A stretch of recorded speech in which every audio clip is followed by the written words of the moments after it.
អារម្មណ៍របស់អ្នកគឺជាសាកសពវាមិនមែនជាខ្លួនដើមរបស់អ្នកទេនៅពេលដែលទុកធំមកដល់ដោយព្យុះធំមិនដឹងមុនសូមកុំខ្លាចកុំរត់កុំប្រឆាំងគាត់តែអង្គុយស្ងៀមជាមួយនឹងវាទទួលស្គាល់វាដោយស្មោះដូចមិត្តចាស់របស់អ្នកដែលមកលេងផ្ទះដោយមិនបានប្រាប់មុនសូមស្ដាប់សំឡេងរបស់វា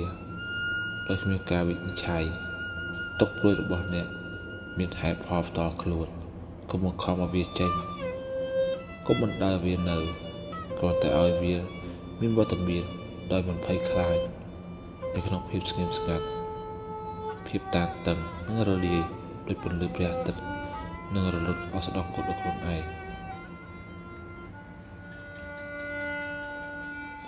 គ្មានអារម្មណ៍ណាមួយនៅជារឿងរហូតគ្មានរដូវរងាណានឹងគ្រប់គ្រងផែនដីចិត្តរបស់អ្នកក៏ដូចនេះដែរមានការចាប់ផ្ដើមនិងការបញ្ចប់ថ្ងៃនេះអ្នកយំថ្ងៃស្អែកអ្នកញញឹមអ្វីៗទាំងអស់គឺអនិច្ចំវានឹងមិនធ្លាក់ជារៀងរហូតពេលវេលានឹងផ្លាស់ប្ដូរ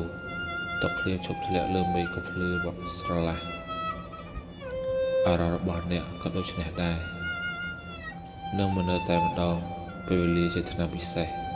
ព្យាបាលគ្រប់យ៉ាង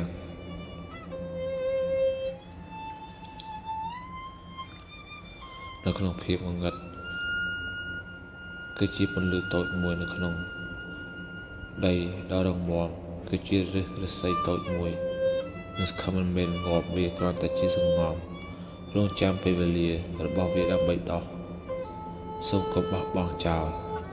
ក្តីសង្ឃឹមតូចមួយព្រោះវានឹងคล้ายជាដើមឈើដ៏ធំសូមចងចាំថាអ្នកគឺជាអ្នកដើរមិនមែនជាផ្លូវដែលអ្នកកំពុងដើរភាពលំបាកគឺជារដូវកាលមួយវានឹងមិននៅជារៀងរហូតអ្នកគឺជាមេឃដែលខ្លាំងក្លាមិនមែនជាភ្លៀងដែលកំពុងធ្លាក់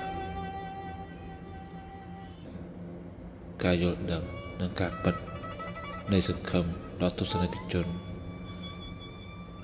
អ្នកដែលកំពុងឆ្លងកាត់ពេលវេលាដ៏លំបាកបាទសូមអរគុណសូមជម្រាបលា